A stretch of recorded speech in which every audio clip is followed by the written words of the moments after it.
The blood-red sun hung low over the dusty streets of Redemption Creek as Katherine Calloway's screams pierced the evening air. Her white wedding dress, once pristine, was now stained with dust and tears as two men dragged her from the small wooden church by her arms. The year was 1874, and in this corner of Arizona territory, a woman's protests meant little when powerful men had made their decisions. "I said no. Please, stop this," Katherine cried, her voice hoarse from screaming as her heels dug futile trenches in the dirt. Her amber hair, carefully arranged that morning with wildflowers, now fell in disarray around her tear-streaked face. The larger of the two men, Edgar Thornton, tightened his grip. "Your father's debts are due, girl. He promised you to me, and I aim to collect." His weathered face twisted into what might have passed for a smile on a kinder man. At 53, Thornton owned half the businesses in town and had set his sights on the 20-year-old Katherine months ago. A small crowd had gathered, their faces a mixture of pity and resignation. No one stepped forward. No one except the tall figure leaning against the hitching post across the street. Victor Grayson straightened his lean frame, adjusting the worn Stetson that shadowed his eyes. He'd ridden into Redemption Creek just 3 days prior, a stranger with quiet ways and watchful eyes. The townsfolk knew nothing about him except that he handled his dun stallion with expert care and kept to himself at the saloon. "That's enough," Victor called out, his voice carrying across the street with surprising authority for a man who spoke so little. His spurs clinked softly as he crossed the distance between them. "The lady said no," Edgar Thornton scoffed, momentarily loosening his grip on Katherine. "This ain't your concern, stranger. This here's a private matter." Victor stopped a few paces away, his posture relaxed but his eyes hard as flint. "Doesn't look private to me. Looks like a woman being forced against her will." His hand rested casually near the holstered Colt at his hip. "And she said no." The second man, Thornton's foreman, stepped forward. "Mr. Thornton owns the bank that holds her pa's loans." "The agreement—" "I made no agreement," Katherine cried, her green eyes flashing with anger through her tears.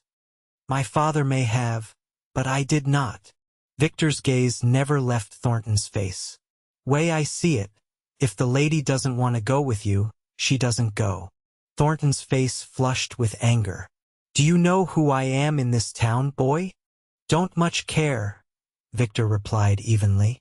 "But I know who you aren't. You aren't a man who forces a woman." The tension crackled between them like lightning before a storm. The crowd had grown, silently watching the confrontation. Katherine's father, Samuel Calloway, pushed through them, his face gray with worry and shame. "Please," Samuel begged Thornton. "We can discuss this another way." "There's nothing to discuss," Thornton snapped. "You owe me more money than you'll see in 3 lifetimes, Calloway. Your daughter's hand was the only payment I was willing to accept." Victor stepped closer. "Let her go." Something in his quiet voice, perhaps the absolute certainty in it, made Thornton hesitate. His eyes narrowed as he assessed the younger man. Victor stood at least 4 inches taller than him, with shoulders broadened by years of hard work. But it was the calm steadiness in his gaze that seemed to unnerve Thornton most. "You're making a mistake," Thornton warned, but he released Katherine's arm. The moment she was free, Katherine stumbled away, nearly falling before Victor caught her elbow to steady her. "You all right, miss?" he asked quietly. She nodded, unable to speak through her relief and fear. Thornton pointed a thick finger at Samuel Calloway. "This isn't over.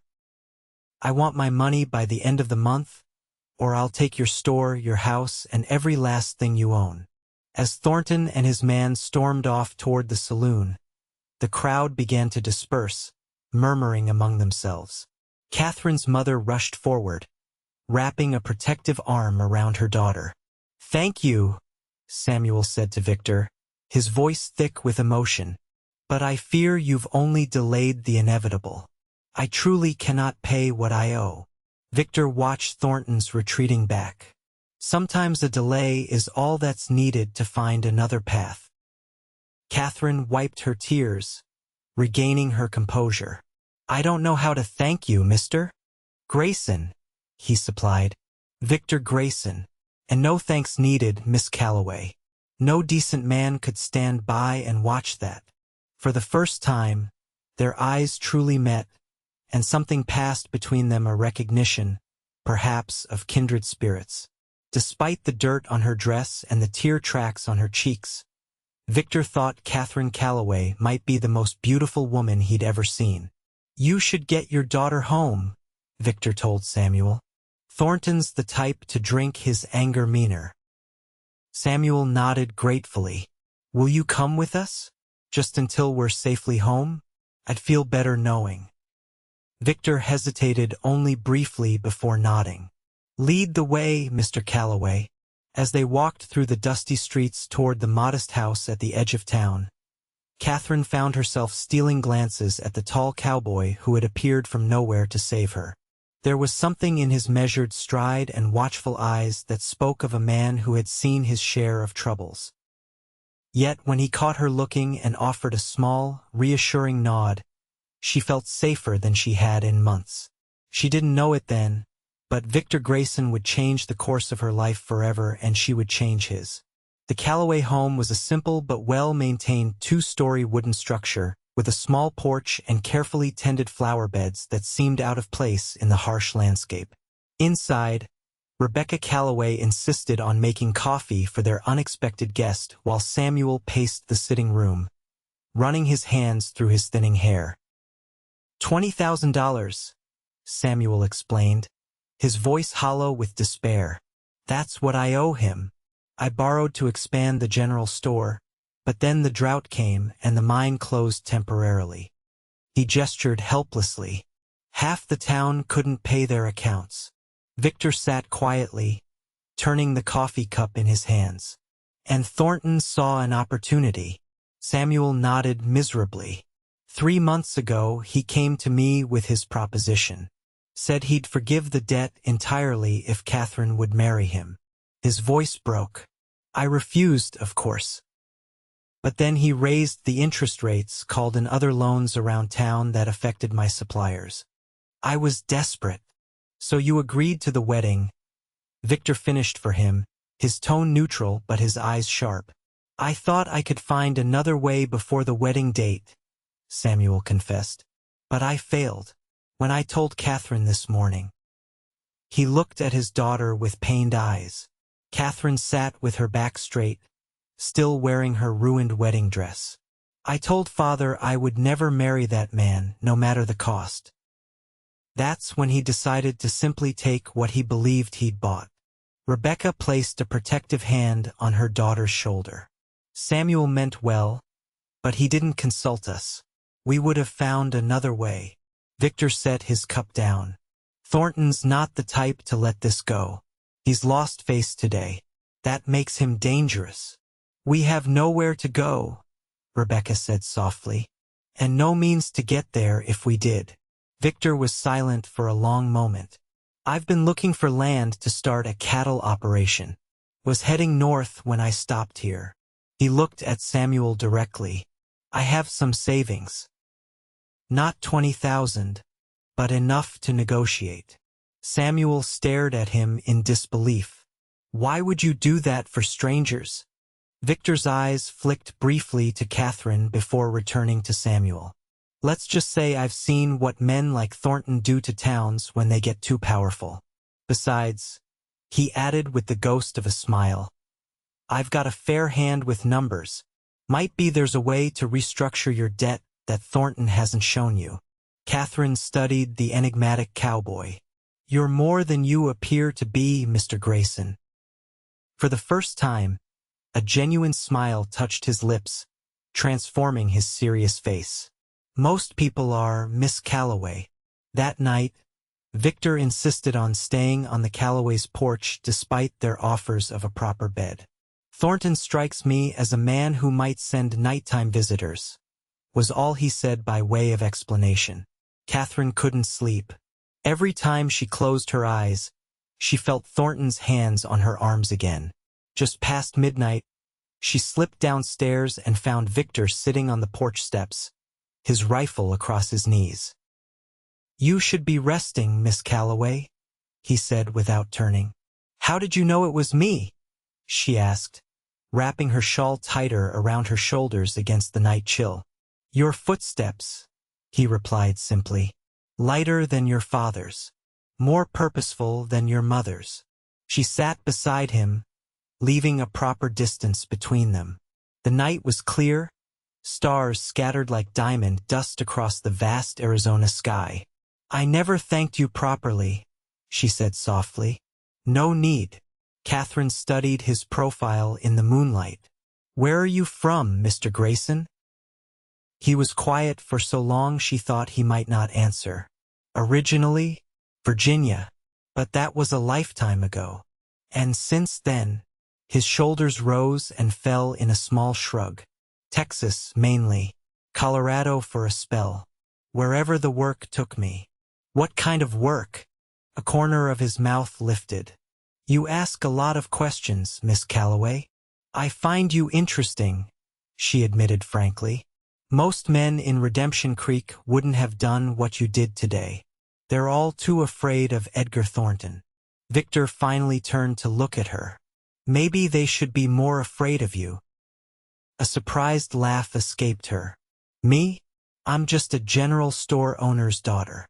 "A general store owner's daughter who was willing to give up everything rather than marry a man she didn't choose," he corrected her. "That takes courage." They fell into a comfortable silence, looking up at the stars. Katherine found herself wondering about the life this man had led, what had shaped him into someone who would risk himself for a stranger. "I want to help my father," she said finally. "I've been keeping the store's books since I was 16. I know we could make the payments if Thornton gave us fair terms." Victor nodded. "We'll look at the books tomorrow. But you should know men like Thornton rarely play fair." "Then how do we beat him?" Victor's eyes gleamed in the moonlight. "By being smarter, and by having something he wants more than revenge." Katherine shivered, but not from the cold. "Thank you for staying tonight. Get some rest, Miss Calloway. Tomorrow will be a long day." As she turned to go, she paused. "Katherine," she said. "Please call me Katherine." He nodded once. "Katherine." The way he said it, soft and reverent, made her heart skip a beat. "Good night, Victor," she replied, testing the feel of his name on her lips.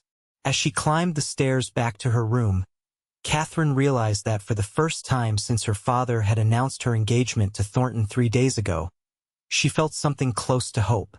The next morning brought Edgar Thornton to their door, as predictable as the sunrise. Victor was already at the kitchen table with Samuel, poring over the store's ledgers, when they heard the pounding at the front door. "Stay here," Victor told Katherine and Rebecca, rising smoothly to his feet. Samuel opened the door to find Thornton flanked by his foreman and another man, the town's sheriff, looking uncomfortable in his official capacity. "Calloway," Thornton greeted coldly, "I've come to discuss the terms of your foreclosure." "There will be no foreclosure today," Victor said, stepping into view. Thornton's face darkened. "Still here, are you?" "Sheriff, this man interfered in a private matter yesterday and threatened me." Sheriff Mills shifted uncomfortably. "Mr. Grayson, is that true?" "The only threat was to a young woman's freedom," Victor replied evenly. "But I'm glad you're here, Sheriff. Mr. Calloway and I were just reviewing some interesting patterns in his loan documentation." "This isn't the time," Thornton began, but Victor continued. "It seems Mr. Thornton has been charging interest rates well above what territorial law allows. And there are several payments Mr. Calloway made that somehow never appeared on the balance." The sheriff's eyebrows rose.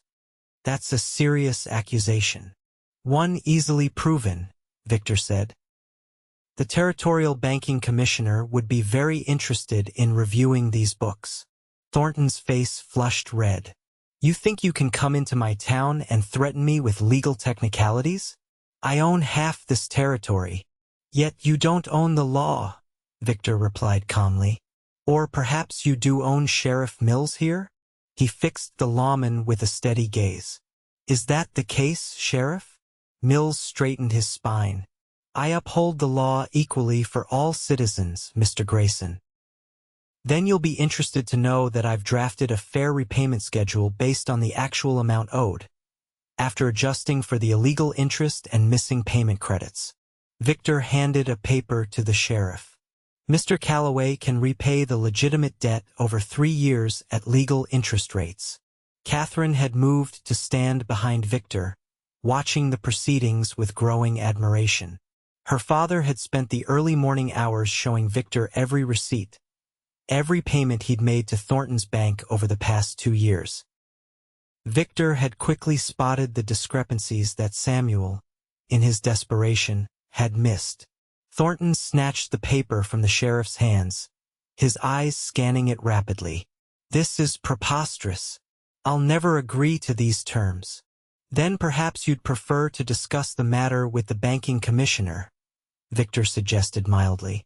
I hear he's particularly interested in predatory lending practices, especially when they involve coercion of young women. A vein pulsed in Thornton's temple. He looked from Victor to Samuel to the sheriff, calculating his options. Finally, his gaze settled on Katherine, and the naked malice in his eyes made her step back involuntarily. You think you've won, he said softly. You haven't. This town is mine. Every supplier, every carrier, every business connection that keeps your pathetic store alive, I control them all. Victor stepped forward, placing himself between Thornton and Katherine. Then Mr. Calloway will find new connections, as will others in town who might be tired of your methods. Thornton crumpled the paper in his fist. You'll regret crossing me, stranger. Both of you will. He turned and stalked away, his men following. The sheriff lingered, looking uncomfortable. Mr. Grayson, a word of caution. Edgar Thornton doesn't make idle threats. Neither do I, Victor replied. Would you uphold the law if Thornton breaks it, Sheriff? Mills hesitated. I try, but I'm one man, and Thornton has many friends. So do the Calloways, Victor said. They just don't know it yet. After the sheriff left, Samuel collapsed into a chair, his face pale. He'll destroy us. Not directly, perhaps, but he'll make sure no one does business with the store. Victor sat across from him. Maybe, or maybe this is an opportunity to break his hold on Redemption Creek. Katherine brought coffee to the table. What do you mean? Towns like this, they fall under the control of men like Thornton because people feel they have no choice, Victor explained. But there are always choices. Such as? Samuel asked. Such as finding new suppliers outside Thornton's reach, creating new shipping arrangements, forming alliances with other business owners who are tired of being under his thumb. Katherine set down her cup with newfound determination. Victor's right, father. We're not the only ones Thornton has squeezed. The Baker family, the Hendersons, they've all complained about his tactics. Samuel looked between them, a spark of hope kindling in his tired eyes. It would take money. We don't have to establish new supply lines. I have some capital, Victor said. I told you I was looking to start a cattle operation. I'm willing to invest in your store instead, as a partner. That would give you the funds to break free of Thornton's suppliers. Samuel stared at him in disbelief. Why would you do that? You barely know us. Victor's eyes met Katherine's briefly. Let's just say I recognize a worthy cause when I see one. Rebecca, who had been quietly listening, spoke up. Mr. Grayson, your offer is extraordinarily generous, but I must ask, what do you get in return? Victor smiled slightly. A fair return on my investment, Mrs. Calloway, and the satisfaction of seeing a bully get what he deserves. Katherine wasn't sure she believed that was his only motivation, but she was grateful nonetheless. If we're to be business partners, Victor, you should know that I handle most of the ordering and accounts for the store. She lifted her chin. I'd expect to continue doing so. Victor nodded, respect evident in his expression. I wouldn't have it any other way. And so began the quiet revolution in Redemption Creek. That very day, Victor rode to the neighboring town of Copper Springs, returning with agreements from 2 new suppliers willing to deliver directly to the Calloway General Store. Katherine spent hours writing letters to other merchants she knew, explaining their situation and proposing new business arrangements. Over the next 2 weeks, Thornton's prediction initially seemed to be coming true. Local customers, fearing his retribution, stopped coming to the store. Deliveries from Thornton-controlled businesses ceased. But slowly, as word spread of the stand against Thornton, things began to change. First came Mrs. Whitaker, the widow who ran the boarding house. "I'll buy my supplies here from now on," she announced loudly enough for everyone on the street to hear. "Edgar Thornton raised my property taxes 3 times last year. It's time someone stood up to him." Then the Henderson family, who owned the livery stable. Then the miners from the hills who had long resented Thornton's control of the assay office. Each day brought new allies, small acts of defiance against Thornton's reign. Through it all, Victor worked alongside the Calloways from dawn to dusk, using his connections from years of riding the frontier to establish new business relationships. He slept in the small room above the store, his rifle always within reach. Katherine found herself looking forward to their conversations during quiet moments in the store. Victor revealed little about his past, but she learned he had been educated back east before the war, that he had a gift for mathematics and business, and that beneath his reserved exterior lay both intelligence and unexpected humor. "You could have been a banker or a businessman," she remarked one evening as they tallied the day's receipts. "Why choose the life of a cowboy instead?" Victor's hands stilled briefly over the ledger. "After the war, I needed space, room to breathe. Couldn't find that in offices or city streets. And now, you're helping run a store in a small town. Not much space there." His eyes met hers across the counter, intense and searching. "Some things are worth the sacrifice." Katherine felt warmth spread through her chest at his words. Over the past 2 weeks, she had found herself increasingly drawn to this quiet, principled man. She admired his calm competence, his unfailing courtesy to everyone who entered the store, the way he never spoke down to her despite her gender. Most of all, she admired his courage in standing against Thornton when no one else would. One night, as they walked back to the Calloway home after closing the store, Katherine found the courage to ask the question that had been on her mind. "Will you stay in Redemption Creek after this business with Thornton is resolved?" Victor was silent for a few paces. "I hadn't planned to, but plans change. Because of your investment in the store?" He glanced at her, his expression softening in the twilight. "That's part of it." Before Katherine could ask what the other part might be, they rounded the corner and stopped short. The Calloway home was ablaze, flames leaping from the roof and windows while townsfolk formed a bucket brigade from the well. "Mother! Father!" Katherine cried, breaking into a run. Victor caught her arm, holding her back. "Wait, are they inside?" Rebecca Calloway appeared from the crowd, her face streaked with soot. "Katherine, thank God you're safe." "The house, what happened?" Katherine gasped, embracing her mother. "I don't know. Started in the back, near the kitchen. Your father is helping with the water line." Rebecca's voice shook. "Everything we own is in there." Victor's face hardened as he surveyed the scene. "This wasn't an accident." "Thornton?" Katherine whispered, the name like ash in her mouth. Victor nodded grimly. He's sending a message. He squeezed Catherine's shoulder briefly. Stay with your mother. I'm going to help with the fire. For hours, the town fought the blaze, but by dawn, only the charred skeleton of the Calloway home remained standing. Exhausted, covered in soot and sweat, the family stood before the ruins of their life. At least we still have the store, Samuel said hollowly. Victor, who had been speaking with Sheriff Mills, approached with a grim expression. The sheriff found evidence of kerosene at the back of the house. This was deliberate. But he can't prove Thornton ordered it, Katherine guessed.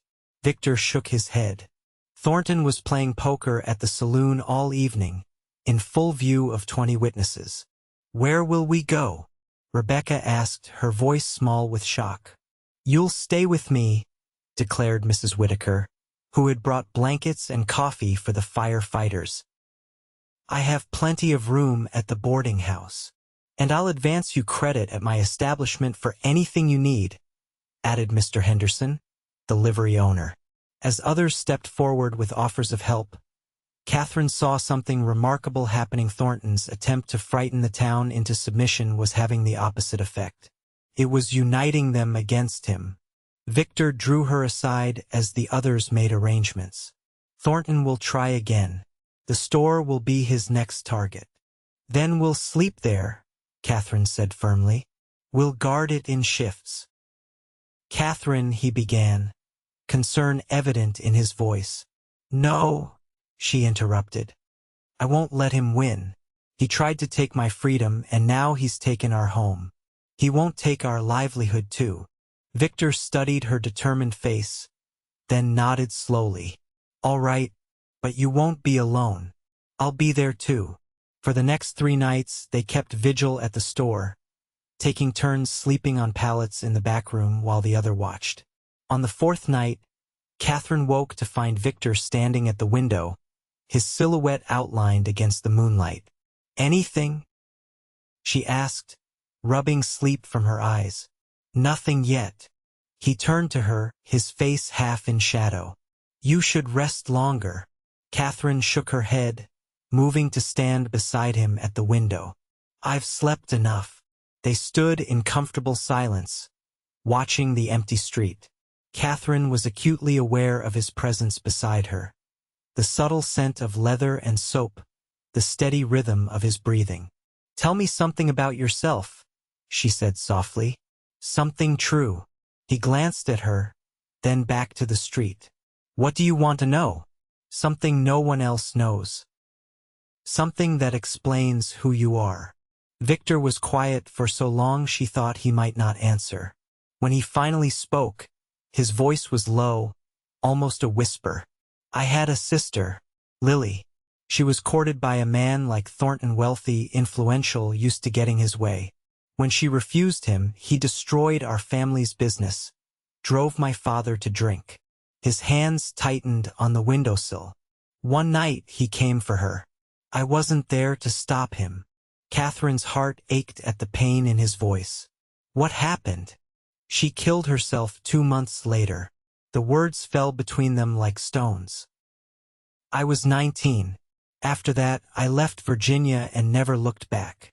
Katherine reached for his hand in the darkness, her fingers entwining with his. I'm so sorry, Victor. His hand tightened around hers. When I saw Thornton dragging you from that church, I saw her. I couldn't stand by again. You saved me, she whispered. He turned to face her fully, their joined hands between them. You were saving yourself, Katherine. You said no when most would have surrendered. In the silver moonlight filtering through the window, Katherine could see every line of his face, the intensity in his eyes as they held hers. Slowly, giving her every chance to pull away, Victor leaned closer. Their first kiss was gentle, questioning. Katherine had never been kissed before, but she responded instinctively, her free hand rising to touch his cheek. When they broke apart, both were breathing faster. I shouldn't have done that, Victor said, though he made no move to release her hand. I'm glad you did, Katherine replied honestly. I've been wanting you to for days. A rare smile touched his lips. Have you now? Before she could answer, a crash from the back of the store jolted them apart. Victor reached for his gun in one fluid motion. Stay behind me, he ordered, all tenderness gone from his voice as he moved silently toward the source of the noise. Katherine grabbed the shotgun they kept under the counter and followed, ignoring his instruction. As they reached the storeroom, a flicker of light showed beneath the door firelight. Victor kicked the door open to reveal two men splashing kerosene on the store's supplies. At the sight of Victor's gun, one dropped his lantern and fire erupted instantly, racing across the kerosene trail. Out the front! Victor shouted to Katherine, firing a shot that sent the arsonists scrambling through the back door. They ran to the front of the store as the fire spread with terrifying speed. Outside, they raised the alarm, and soon the town was fighting its second major fire in a week. This time, they managed to save part of the structure, but most of the store's inventory was destroyed. As dawn broke over the smoking ruins, Katherine stood with her parents and Victor, surveying the damage. He'll keep coming, Samuel said, defeat heavy in his voice. As long as we're here, he'll keep destroying everything we try to build. Victor's jaw was set in a hard line. Then it's time to stop being on the defensive. What do you mean? Katherine asked. I mean it's time to take the fight to Thornton. Victor turned to face them. Every bully has a weakness. We need to find his. How? Rebecca asked. Victor's eyes narrowed as he looked toward the bank building at the end of the street. By hitting him where it hurts most his business. Over breakfast at Mrs. Whitaker's boarding house, Victor outlined his plan. They would expose Thornton's illegal banking practices not just to the local sheriff, but to the territorial banking commissioner. They would organize the townspeople who had suffered under his predatory loans. And most importantly, they would find evidence of his other crimes, the arson, the intimidation, the corruption. We need proof, Samuel pointed out. Thornton is careful. Everyone makes mistakes, Victor replied, especially men who think they're untouchable. Katherine set down her coffee cup decisively. Thornton's office, the bank, that's where we'll find the evidence. Victor shook his head. Too dangerous. If you're caught, I won't be, she interrupted. I can do this, Victor. I know what to look for in the books. Her eyes were bright with determination. He took my home. He almost forced me to marry him. I want to be part of bringing him down. Victor studied her for a long moment, then nodded slowly. All right, but not alone. I'll create a distraction while you search. That afternoon, they put their plan into motion. Victor entered Thornton's bank with a stack of documents, loudly insisting on discussing the terms of Samuel's loan and demanding to see all the original paperwork. As Thornton and his clerk dealt with the irate customer, Katherine slipped through the side door and into Thornton's private office. With trembling hands but a clear head, she quickly searched his desk, finding a locked drawer that yielded to the letter opener she carried. Inside were ledgers different from the official bank records. These showed the actual payments received from dozens of townspeople, revealing the extent of Thornton's fraud. But it was a letter at the bottom of the drawer that made her heart race. Written to Thornton from a man named Jenkins, it explicitly referenced payment for taking care of the Calloway problem and ensuring the fire looks accidental. Katherine carefully replaced everything except the letter and one ledger, which she tucked into her skirt pocket. Just as she closed the drawer, the office door opened.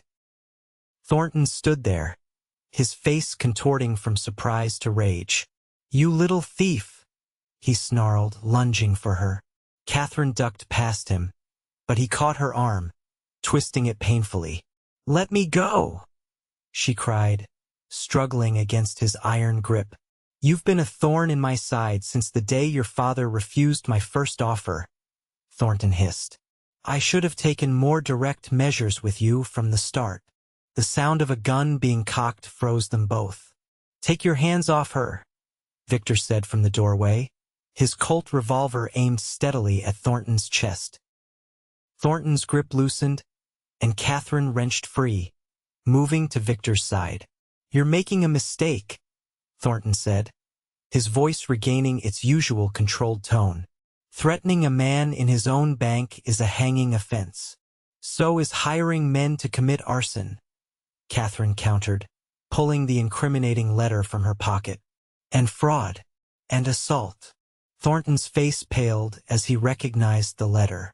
That's private correspondence. You have no right. We're taking this to the sheriff, Victor said, and then to the territorial commissioner. Thornton's composure cracked. The sheriff works for me. No one in this town will stand against me. As if in answer to his claim, the bank's front doors opened, and Sheriff Mills walked in, followed by several townspeople, Mrs. Whitaker, Mr. Henderson, and others who had suffered under Thornton's schemes.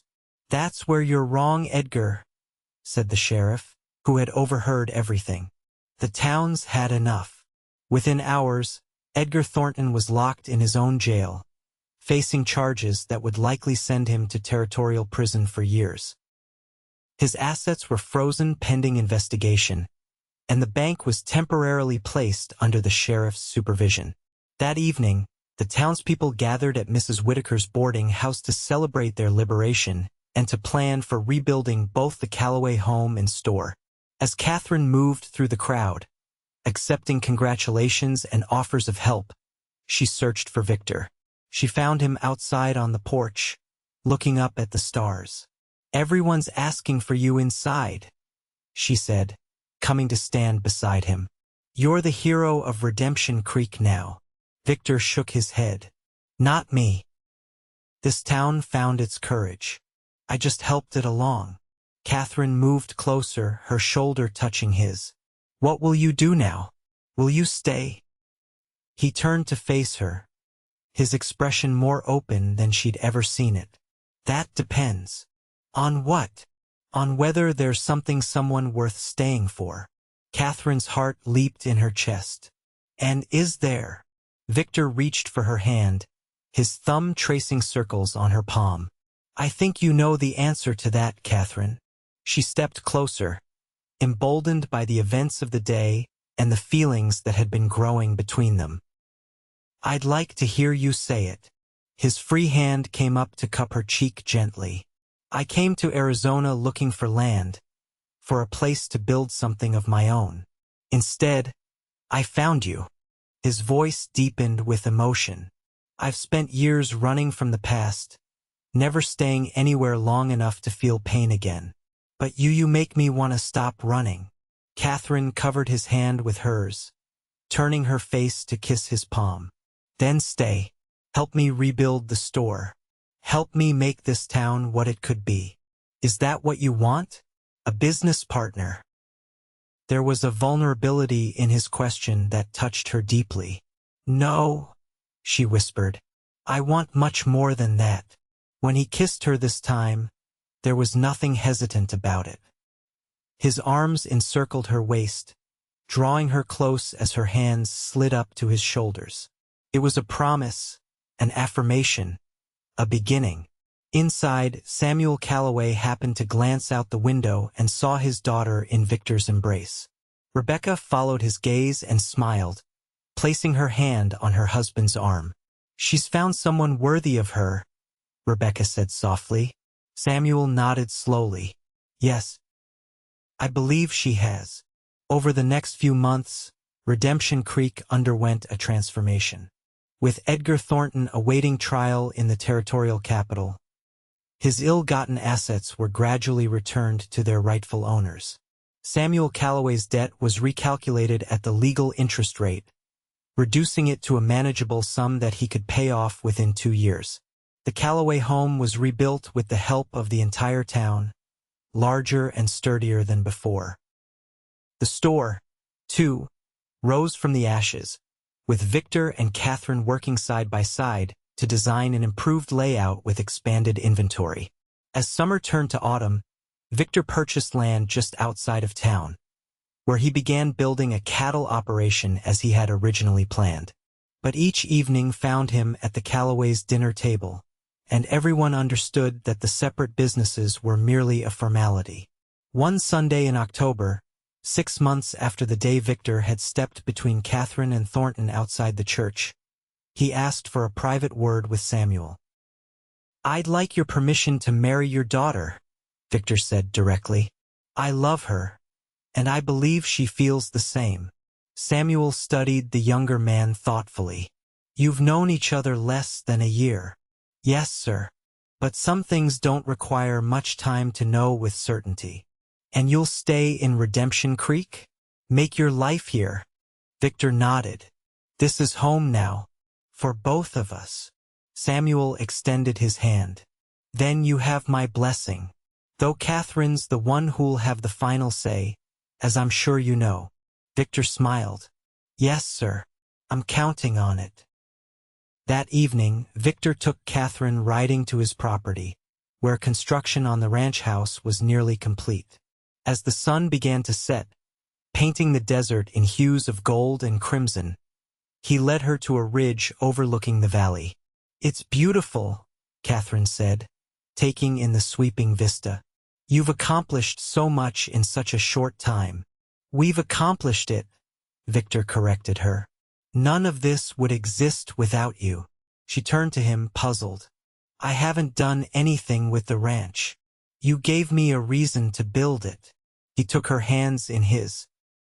"Katherine, before I met you, I was just passing through life, never staying, never committing, never allowing myself to care too deeply about anything or anyone." Katherine's breath caught as he lowered himself to one knee before her. "You changed everything," he continued, his voice rough with emotion. "You showed me what real courage looks like, what it means to fight for what matters." He reached into his pocket and withdrew a small gold ring. "I love you, Katherine Calloway. Will you marry me?" Tears sprang to her eyes as she nodded, too overcome to speak for a moment. "Yes," she finally managed. "Yes, Victor." He slipped the ring onto her finger, a perfect fit, and rose to kiss her, lifting her off her feet in his enthusiasm. When he set her down, both were breathless and laughing. "When?" she asked, admiring the simple but elegant ring. "As soon as you like," he replied. "Tomorrow if you want." Katherine laughed. "Mother would never forgive us. She'll want time to plan a proper wedding." Her expression grew thoughtful. "But I don't want to wait too long. Perhaps next month." "Next month it is." He kissed her again, gentler this time. "In the same church where we first met." Katherine smiled at the memory. "Where you stepped between me and disaster. Where you were brave enough to say no," he corrected. They stood together as the last rays of sunlight faded from the sky, looking out over the land that would be their home, the future stretching before them like the vast Arizona horizon, full of promise, challenge, and hope. On a crisp November morning, Katherine Calloway stood once again in a white wedding dress at the small wooden church in Redemption Creek. This time, however, there was no fear in her heart, only joy and certainty as she walked down the aisle toward Victor Grayson. The church was filled with the townspeople who had become their friends and allies. Mrs. Whitaker dabbed at her eyes with a lace handkerchief. Mr. Henderson beamed from his pew. Sheriff Mills stood at attention near the back, his badge freshly polished for the occasion. Victor waited at the altar, tall and handsome in a new black suit, his eyes never leaving Katherine as she approached on her father's arm. The haunted look that had once shadowed his gaze was gone, replaced by a quiet contentment that deepened to profound happiness as Katherine reached his side. "Who gives this woman?" asked the minister. "Her mother and I do," Samuel replied, his voice thick with emotion as he placed Katherine's hand in Victor's. As they spoke their vows, Katherine thought of the journey that had brought them to this moment, the fear and danger they had faced together, the trust that had grown between them, the love that had transformed them both. When Victor slipped a gold band onto her finger to join her engagement ring, his hands were steady and sure. "I now pronounce you husband and wife," declared the minister. "You may kiss the bride." Victor's kiss was tender and reverent, a promise of the life they would build together. When they turned to face the congregation as Mr. and Mrs. Grayson, the church erupted in cheers and applause.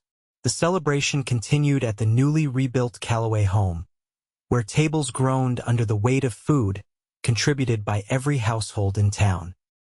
As afternoon turned to evening, lanterns were lit in the yard, and Mr. Henderson's son played fiddle for dancing.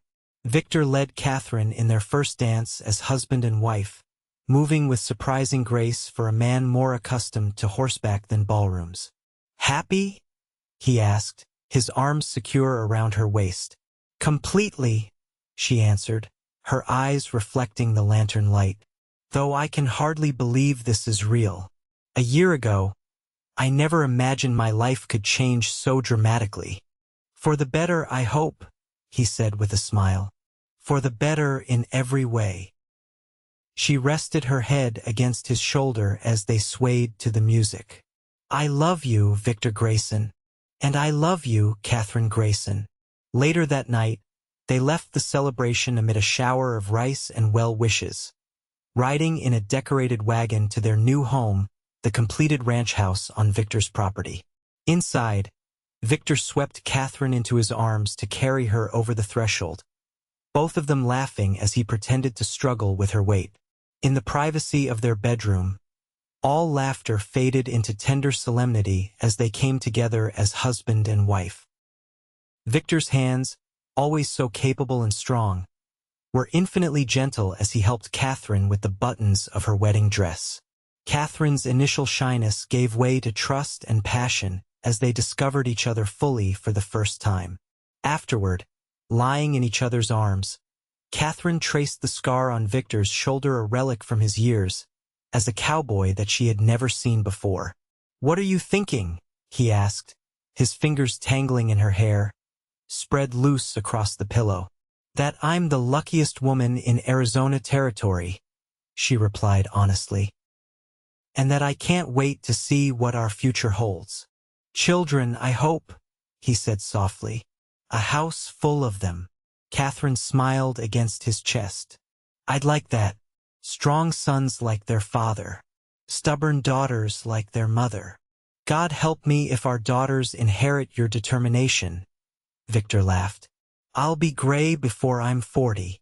"You'll manage," she assured him, rising up on one elbow to look into his eyes. "We both will." As moonlight filtered through the curtains of their new home, Katherine and Victor Grayson held each other close, their breathing synchronizing as they drifted towards sleep. Outside, the vast Arizona sky sparkled with stars, silent witnesses to the beginning of their life together, a life born from courage, forged in adversity, and sustained by love. 5 years later, Katherine Grayson stood on the porch of their expanded ranch house, watching her husband return from the north pasture with their 3-year-old son, Samuel, seated proudly in front of him on the saddle. "Mama, look!" little Samuel called, waving excitedly. "I rode the whole way." "I see that," Katherine called back, smiling as Victor lifted the boy down and sent him running toward her.